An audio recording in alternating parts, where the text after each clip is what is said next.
Coming up this weekend at the Oklahoma City Community College is the NextGen 30 Talks, the NextGen Talks with two of my friends here. You want to go see them on Friday. Robin Robertson and my good friend Christian Pearson, fellow musician. How's it going? Super talented musician, I should say. Yes, hey, welcome yes. to you both for stopping in today. I know it's a busy schedule. Thank you for your time.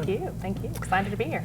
As I mentioned, the talks are Friday, Oklahoma City Community College. You know, everybody says it's TED Talks because TED Talks have kind of taken off as that standard of executives or interesting people sharing their stories, but it is kind of a TED Talk type format, right? Absolutely. Yeah, and I think that the goal is to give a real local bent to it, so really featuring local entrepreneurs, and the message is really, you know, it's for people outside of Oklahoma City, but the way I understand it is they really want to tell Oklahoman stories to Oklahomans and get those ideas out there people are working on. Agreed. It's very much centered around Oklahoma and the talent here, and it's really about ordinary people doing extraordinary things. And so that's kind of the whole premise. I have lots of questions for both of you two, so settle in, everybody. Let's do a little bit of business here off the top, though. Websites, information, ticket information, all that sort of stuff. You can go to nextgenunder30.com to learn more about NextGen. For the talk specifically, that website you're seeing right there, the NextGen talksok.com has all your location and ticket information. Again, it's Friday, October 4th at the Oklahoma City Community College. Beginning at 1:30, runs for several hours, probably about 4 hours or so, until 5:30. The whole NextGen premise is to help out the entrepreneur space. And Robin, I'm going to turn to you first because that's just kind of your zone where you thrive in. You're a CEO at Goose and Gander.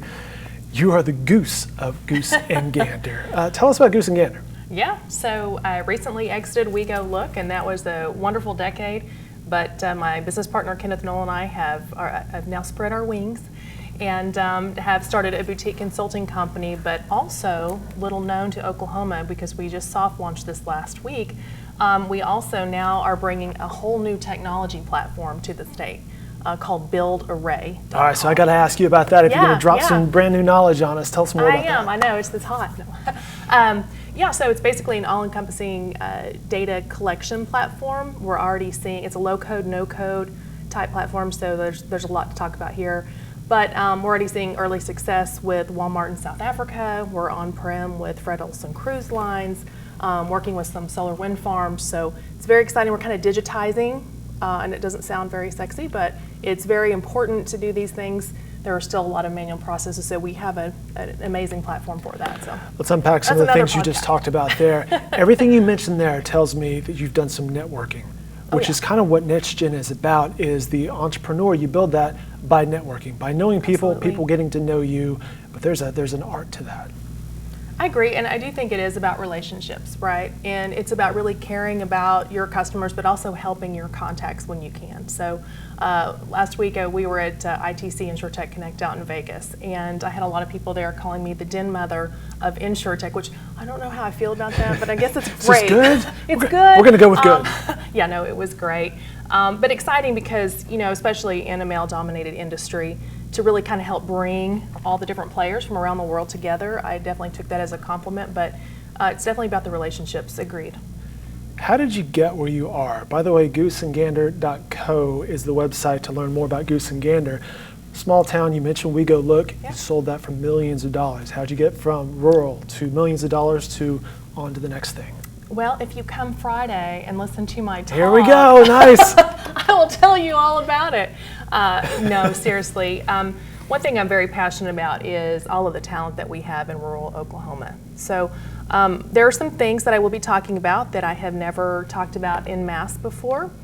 I would say, statistically speaking, I should not ever have been able to be successful at all. So I was pregnant in college. I've been widowed twice. I came from a relatively poor family, some childhood trauma.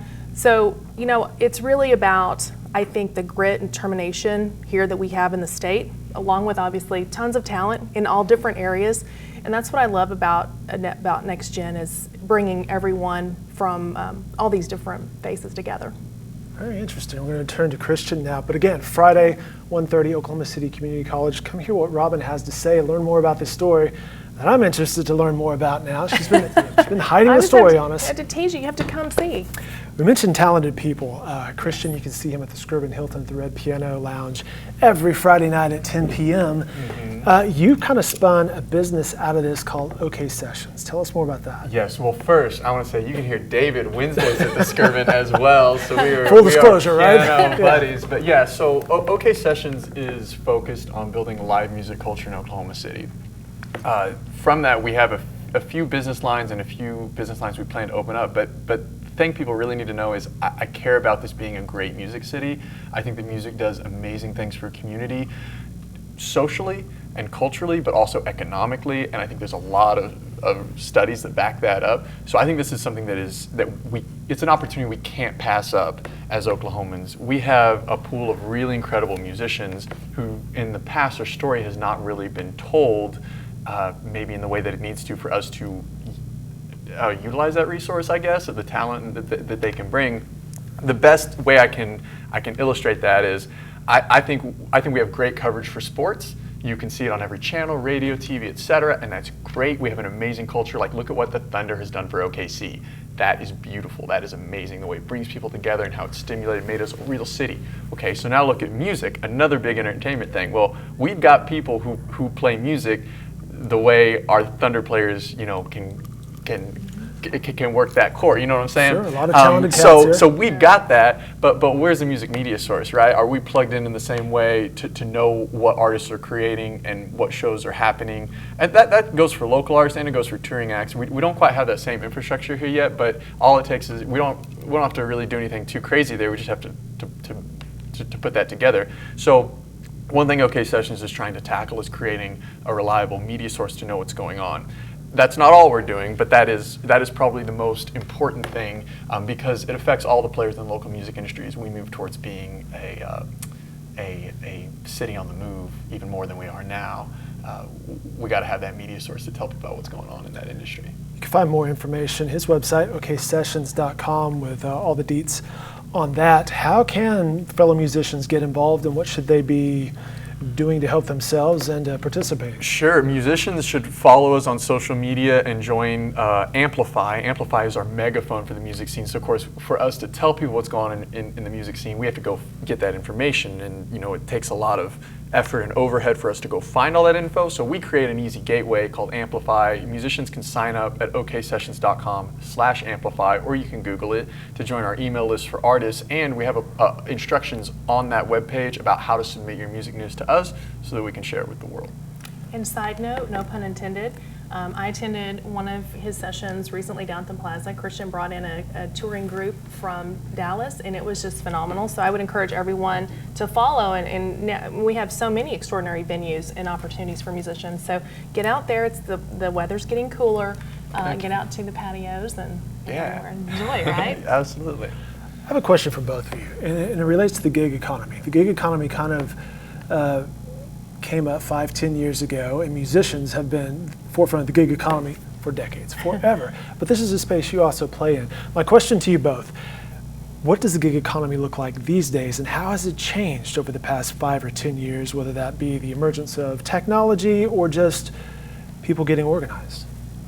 I'm happy to start. I do think that the advance of mobile technology really empowered a lot of people to apply to different platforms and to also earn that supplemental income.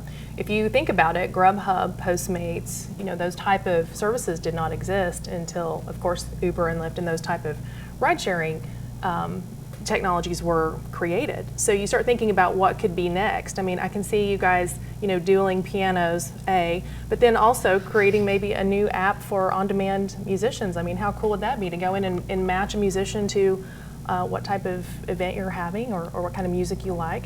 Business ideas sprouting right at this very table right now. Yes, yeah.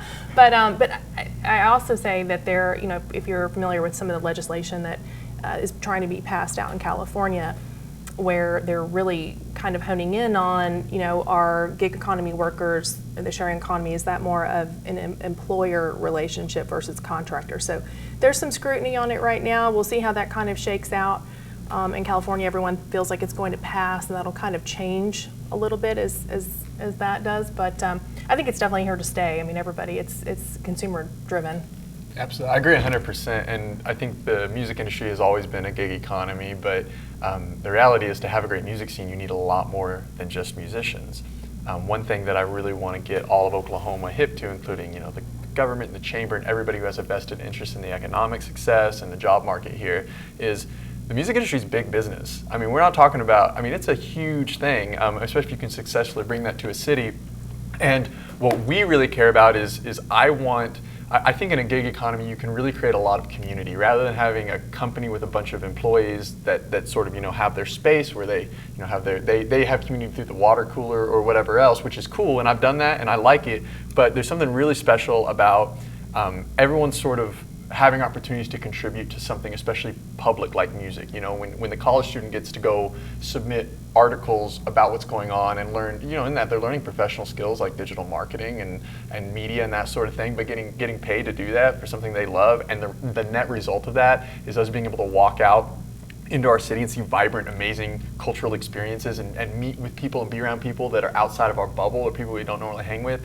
The value of that whole ecosystem, I don't think you can even put a price tag on it. I mean, it's the stuff that any city would, is trying to accomplish, and I believe that you can accomplish that with music and with a great gig economy that gets people working together to make great things happen in their community.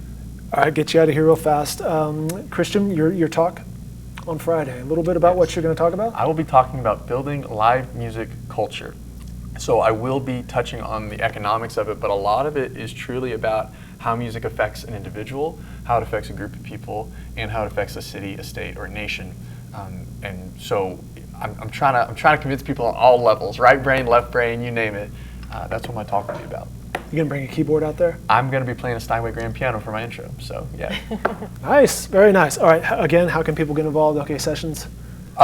Just come out to our events. Honestly, I'd love to shake your hand. That's the best thing. We also have social media accounts and email lists which you can join. If you go to our website, you'll learn a ton about what local artists are doing, and we'll be posting and sending email blasts about the latest and greatest. Awesome. And Robin, I'll give you the final word. How can people learn more and participate? Perhaps they have a need that they don't even know about. How can Goose and Gander help? Absolutely happy to mentor or talk to people about their ideas at any time. So you can reach out on LinkedIn to Robin Robertson, or obviously go to our website. We have a contact form. It's gooseandgander.co, not .com. But happy to help. I do that as often as possible here. I mentioned Goose because when you go to the website, it's Robin Goose Robertson. Is there a story behind Goose? Well, Goose and Gander is just, I would say, one of the things that Kenneth Knoll, my business partner, and I thought, we're always He's, by the way, of course, the gander. He is, and he's working right now. Somebody has to, hold the fort down. But anyway, so, what's good for the goose is good for the gander, right? And we really work with a lot of startups, but also legacy companies. And what's good for both of them is also good for the other, right? So trying to integrate some of those cultures and obviously technology together. So it really kind of has a dual meaning, but it's also just kind of fun. Robin Robertson, Christian Pearson. You can come see them at the NextGen Talks, nextgentalksok.com for more information. Again, it's Friday, October 4th at Oklahoma City Community College. Thank you so much, both of you, for your time. Best of luck on Friday. Go hear some talented, smart people. I also need to say a big thanks to Crystal Yosef, Conjo Concepts, for her help with this as well. Thanks, guys. Thank you. Thank you.